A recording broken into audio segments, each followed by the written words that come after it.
अस्सलाम वालेकुम। उम्मीद है कि आप सब खैरियत से होंगे। तो ये कहानी है जिसका नाम है खौफ की अनोखी रात। कहानी सुनने से पहले चैनल को लाइक और सब्सक्राइब करना मत भूलिएगा और बेल आइकन को ज़रूर दबाइएगा ताकि आने वाली मज़ीद इंटरेस्टिंग कहानियाँ सबसे पहले आप तक पहुँच सके। शुक्रिया।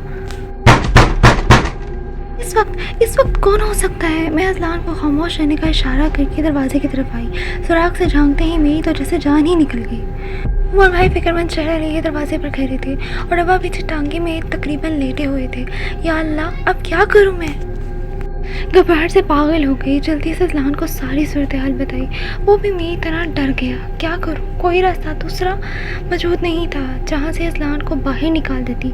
छत मौजूद थी, किसी बाउंड्री इनके बगैर वगैरह मौजूद इंसान नीचे वाले को साफ नज़र आता था।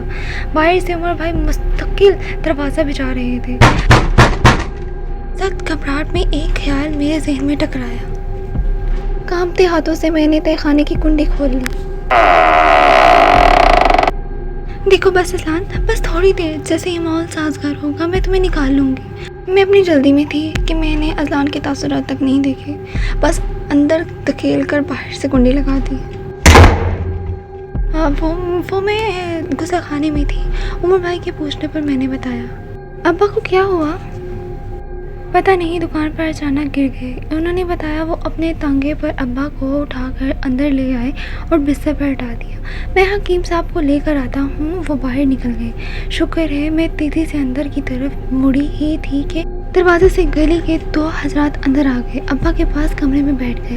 उफ, मेरी सांस रुक गई। अब तो अज़लान को जल्दी निकालना नामुमकिन था। वो सारा दिन गुजर गया। उमर भाई हकीम को लेकर आए, अब्बा को दवा दी, फिर वो अब्बा के पास ही बैठ गए। हायदा वो भी उठ गई। पूरे घर में चहल पहल थी। दर हकीकत मेरे सीने में सांस घुट रही थी।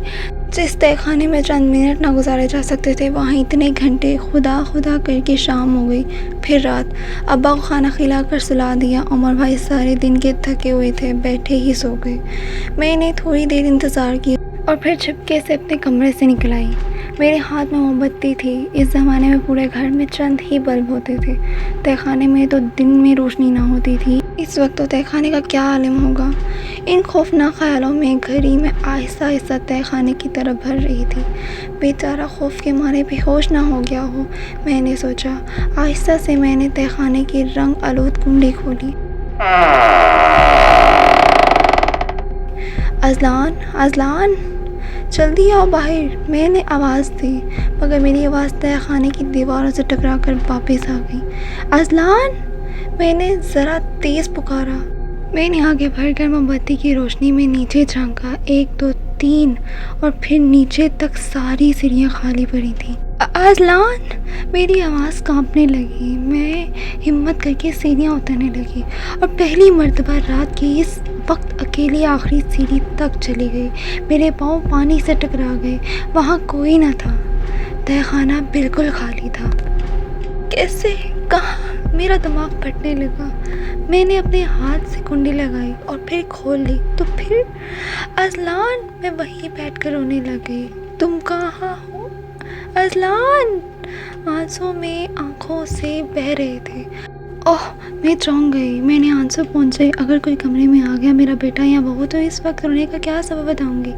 20 साल गुजर गए। वो भयानक पुरअसरार वाक़या इस तरह पूरी तरह मुझे याद है, मुझे अक्सर तड़पाता है। अज़लान का इस दिन के बाद कहीं कोई पता न चला। इसकी अम्मी, इसके घर वाले इसकी गुमशुदगी से जैसे पागल हो गए थे। पागल तो मैं भी हो गई थी, मगर मैं अपना दुख किसी से नहीं कह सकती थी। अक्सर घर वालों की अदम मौजूदगी में मैं तहखाने का दरवाज़ा खोलकर अज़लान को पुकारती, मगर कभी कोई जवाब ना आया। हाँ, लेकिन अक्सर ख्वाब में मुझे अज़लान जवाब देता। दायरा, इसकी आवाज़ कर्ब में डूबी होती। हमेशा इसकी आवाज़ में सख्त तकलीफ़ होती। इसकी तकलीफ़ में डूबी आवाज़ ने मुझे कभी सुकून से न रहने दिया।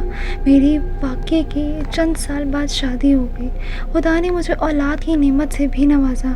शौहर भी बहुत अच्छे मिले, मगर रोनमा वाक़े ने मुझे तमाम उम्र चैन न लेने दिया।